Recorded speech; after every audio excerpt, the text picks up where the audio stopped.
कि यहाँ कश्मीर में बहुत सारे लोग ये समझते हैं कि जिस घर में मैयत हो गई रमजान में तिमन छुन रोजदर भी हो, चुनाचे पूछते भी रहते हैं ऐसा तजियत वोतमुत अच्छा रोज तो कम करो रोज माफ तमन ऐसे तजियत वोतमुत। खुदा न खास्ता जिस घर में किसी की मैयत हो गई हो उस घर वालों पर भी रोजा लाजिम है, और मैयत होने की वजह से रोजा रखना न तो हराम हो गया, न नाजायज हो गया, न मना हो गया, न कोई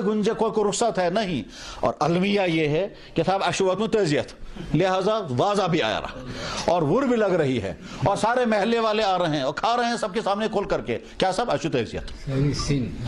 तजियत छो कि जिसमें दावतें उड़ाई जा रही है, एक गलती तो बहरहाल ये बात अच्छी तरह से ज़हन में रखें, जिसके घर में किसी की वफात हो गई रोजा उनके लिए न मना है, न माफ है, न कोई कंसेशन है, न कोई गुंजाइश है।